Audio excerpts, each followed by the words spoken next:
E aí, galera, aproveitando o intervalozinho aqui do almoço, vamos falar um pouquinho de direito administrativo.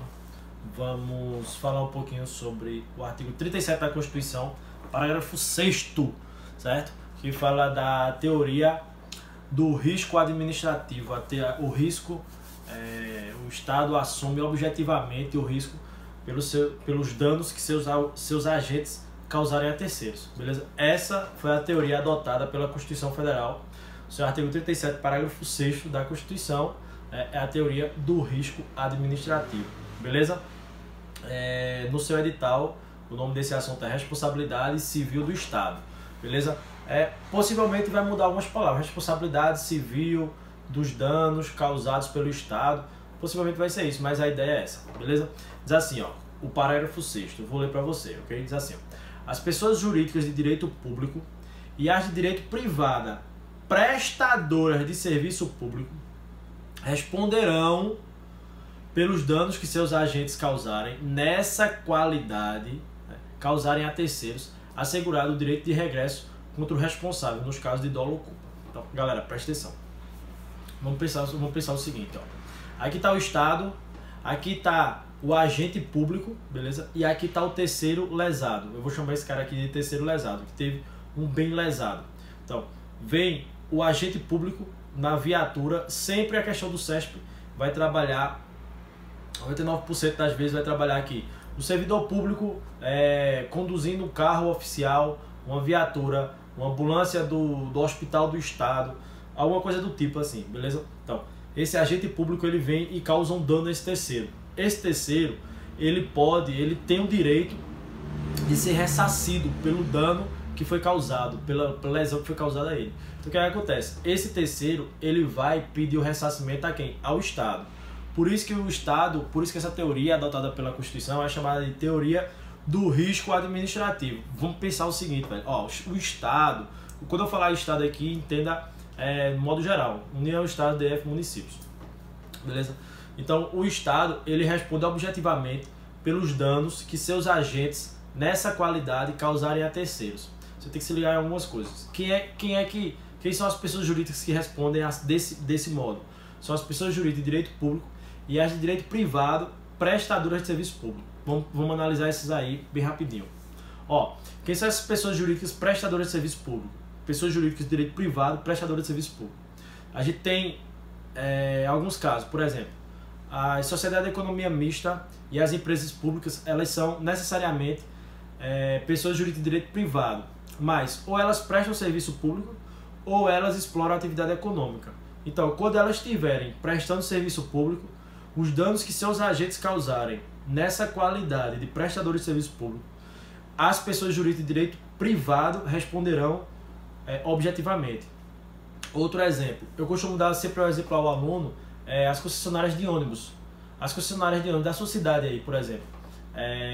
Essas concessionárias são empresas privadas, mas elas estão prestando um serviço público, beleza?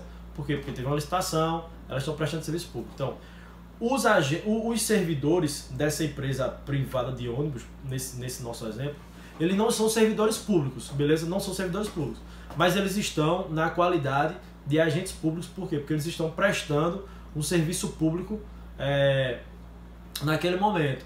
Então, essa empresa de ônibus, concessionária de serviço público, também vai entrar nessa ideia de pessoas jurídicas de direito privado, prestadoras de serviço público. Então, meu irmão, uma coisa interessante, vê, o motorista do ônibus, ele é funcionário da empresa, beleza? Ele é funcionário da empresa.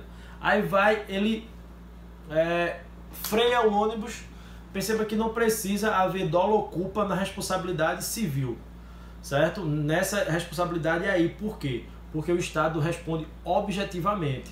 Então não vai haver análise subjetiva. Então presta atenção. O motorista do ônibus, ele freia, tem uma velhinha, uma senhora dentro do ônibus, cai e quebra a perna. Então, a empresa de ônibus responde objetivamente, responde. Por quê? Aí você pensa, né? A velhinha pagou a passagem, está dentro do ônibus. E se ele atropelar alguém que não pagou a passagem? A empresa também responde também pelos danos causados ao terceiro, tá certo? Então, se liga nisso, o CESP já perguntou se a pessoa que foi lesada precisa, na ideia da concessionária de serviço público, a pessoa precisa ter pago, ele dá o exemplo do ônibus e pergunta se só vai ser ressarcido a pessoa que pagou a passagem. Não, a pessoa, o terceiro também, que está... por exemplo, o ônibus vem e bate no seu carro está parado, todo no lugar certo e o ônibus vem e bate. A empresa também responde, beleza? Galera, então, quero que você pense o seguinte: quem são as pessoas jurídicas? As pessoas jurídicas são as pessoas jurídicas de direito público. Quem são? Estado, DF, município, União. Autarquias, porque a autarquia também é de direito público. E as fundações públicas, quando são de direito público. Lembra que essas fundações públicas, um pouquinho agora de organização da administração, as fundações públicas, quando elas são de direito público, elas se equiparam às autarquias.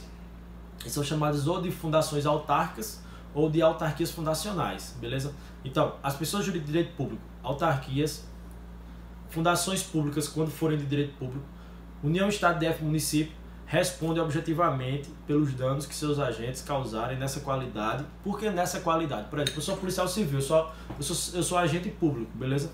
Então, se eu saio com a viatura aqui e bato num carro ali na frente, então o Estado responde objetivamente, beleza? Agora, se acabou meu plantão, eu tô indo pra casa, acabou o plantão de 8 horas, meio-dia eu bato num carro e o Estado responde objetivamente? Não, pô, por quê? Eu sou agente público, mas eu não tô na qualidade de agente público, por isso que o parágrafo ele diz nessa qualidade, na qualidade de agente público, beleza? Se liga nisso aí. E uma última coisa pra a gente entender é o seguinte, velho. É garantido ao Estado o direito de regresso. O que é isso? O Estado, quando ele ressarce, quando ele paga o terceiro, o que ele vai fazer? Ele vai olhar para o servidor, vamos dizer que eu sou o Estado. Então, o terceiro está aqui abaixo de mim, né? Porque supremacia do interesse público, vamos pensar assim. O terceiro lesado cobra o Estado responde objetivamente, paga a esse terceiro. O que acontece? Depois o Estado vai olhar pro servidor e vai dizer: bobinho, fez merda, né, velho? Beleza. Agora vai acontecer, sabe o que com você? Eu costumo dizer ao meu aluno o seguinte: agora é a hora da Pacovan. Sabe o que é Pacovan? Uma banana bem grande, aquela banana gigantesca. É agora que a banana vai entrar, meu amigo, no servidor. Bobinho, fez merda, né? Agora, ó, a Pacovan entra, meu amigo. Agora, o Estado, o servidor, ele só vai responder, ou seja, ele só vai ressarcir o Estado se ele agiu com dolo ou com culpa. Por quê? Porque existem excludentes as excludentes de responsabilidade, né? Por exemplo, caso for força maior ou culpa exclusiva da vítima. Se a vítima foi o responsável exclusivamente por aquele dano, o Estado pode alegar isso, né? Mas se o Estado não alegar e o Estado, vamos pensar, o Estado vai querer agir com esse poder de regresso contra o servidor, se o servidor provar que foi culpa exclusiva da vítima, o servidor não precisa ressarcir o Estado, entendeu? Lembrando que o Estado poderia ter alegado isso antes, mas se o Estado não se ligou, então o servidor que cometeu o ato, ele pode alegar isso aí, beleza? Então o que acontece? Acontece que existem essas excludentes de responsabilidade. Perceba, não são excludentes de ilicitude, porque nesse caso pode até que tenha ocorrido um crime, mas pode ser também que não tenha ocorrido um crime. Pode ser que apenas que seja uma ideia de responsabilidade unicamente civil. Então, na responsabilidade civil, erária, né? Então não vai ter a excludente de ilicitude, vai ter a excludente de responsabilidade civil, né? De ressarcimento, beleza? Então, quais são esses excludentes, no caso? São caso fortuito de força maior, beleza? E culpa exclusiva da vítima ou culpa exclusiva de terceiro, né? Então, um terceiro foi o culpado exclusivamente por ter feito aquilo ali. Então, o Estado pode alegar essa culpa exclusiva de terceiro, inicialmente, mas se ele não alegar e depois ele quiser fazer o direito de regresso contra o servidor pode comprovar que foi culpa exclusiva da vítima, que foi culpa exclusiva do terceiro, que foi força maior, né? caso o fortuito fosse maior, né, um leve branco, caso o fortuito fosse maior, então pode acontecer isso, beleza? Então se liga em algumas coisas. Ó, bicho, isso é questão batida do SESP em prova policial. Por quê? Eu costumo dizer nas minhas aulas presenciais, meu irmão, porque o polícia bate muito na viatura. Então o cara já tem que entrar na polícia sabendo que se ele bater, ele vai ter que responder pela ação, né? Pelos atos dele, beleza? Então ele tem que entender que o Estado ele responde objetivamente pelos danos que seus agentes, no caso eu, você, né? Eu servidor público hoje, você servidor público amanhã, ou você já é servidor público também. Então o Estado responde pelos atos que nós, nessa qualidade de agentes, causamos a terceiros, certo?